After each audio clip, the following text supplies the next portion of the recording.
Pour... Dealer. Ah ouais. T'as tenu tes nerfs. Et t'es toujours en chemisette comme ça?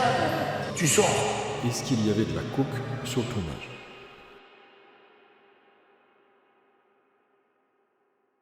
J'ai participé à l'émission Ma recette est la meilleure de France sur M6. Bonjour messieurs. Salut Clément, ah, te voilà. Je vais vous raconter un peu comment ça s'est passé, tout en répondant à vos questions que vous avez posées sur Instagram. Donc il faut savoir que j'ai été démarché sur mes réseaux sociaux pour savoir si l'émission pouvait m'intéresser. Bah, sur le coup, je me suis dit, wow, c'est une opportunité de fou, je vais pouvoir voir comment ça se passe une émission de télé. J'ai dû remplir un formulaire d'inscription racontant qui je suis et surtout qu'est-ce que je pouvais proposer comme recette. Ce qui était demandé, c'était une recette qui représente notre région, donc étant de l'Ouest, je suis parti sur un gâteau nantais mais revisité à base d'orange et de chocolat. Pour... Sacrilège, tu sors.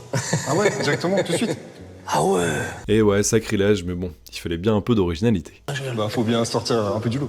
Je rigole. J'envoie ma candidature et je suis validé le 2 mai pour un tournage le 13 mai sur Rouen. À ce moment-là, j'ai reçu une charte portrait qui nous demande de filmer nous-mêmes des plans de notre ville, de nous qui s'y promenons tout en se présentant, et surtout de filmer toute l'élaboration de la recette. Donc je suis sélectionné le 2 mai, je tourne en ville le même jour, le 3 mai, je filme la recette, et le 4, je pars en vacances une semaine. Autant vous dire qu'à ce moment-là, j'ai pas du tout bossé la recette. Pour l'émission, il nous est demandé de réaliser 2 gâteaux, un pour le jury et un pour la prod pour qu'ils puissent filmer des images. Le lundi 13 mai, départ à 7h du mat pour une convocation à 11h. J'ai conservé mes gâteaux au frais comme j'ai pu dans une glacière. C'était pas simple, mais j'ai réussi. Arrivé sur place, on est accueilli par la prod dans un lieu magnifique, le musée d'histoire consacré à Jeanne d'Arc, qui est jumelé à la cathédrale de Rouen. À partir de ce moment-là, il y a une trentaine de candidats accompagnés de leurs proches, et on attend notre tour. Le tout sans frigo. Allez savoir pourquoi, impossible de garder nos recettes au frais. Le mien a clairement pas apprécié, mais bon, les problèmes techniques, ça peut arriver. Hein. Donc convoqué à 11h, et je suis passé à 16h30. 5h30 d'attente, je vous avoue que ça fait un peu long, mais bon, on fait connaissance avec les autres candidats, on peut goûter leurs recettes, et puis le jury passe pour filmer quelques plans.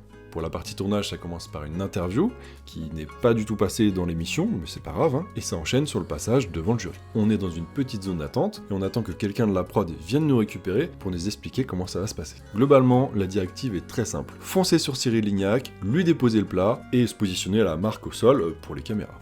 À partir de là, bah c'est parti. Hein. Et t'es toujours en chemisette comme ça? Bah bien sûr. C'est J'essaie bon, un hein. maximum. Bah oui, en plus Bah oui, c'est beau. on a un microclimat, nous. Bah exactement. Dealer. Donc ils nous posent des questions, on se présente, on décrit un peu notre recette, ils goûtent, et après ils nous font des retours. Donc moi, ce que je mange, c'est un bon gâteau, moelleux, parfumé, avec des amandes, et c'est bon. Ensuite, on fait une petite interview où on raconte un peu comment ça s'est passé devant le jury. Bref, fin de tournage, retour à la maison et des souvenirs plein la tête.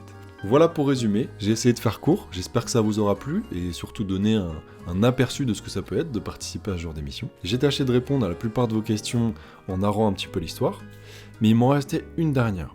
C'est est-ce qu'il y avait de la coke sur le tournage? Exclusivement du sucre en poudre, désolé. Je vous remercie d'avoir regardé, à la prochaine pour une nouvelle recette, bisous.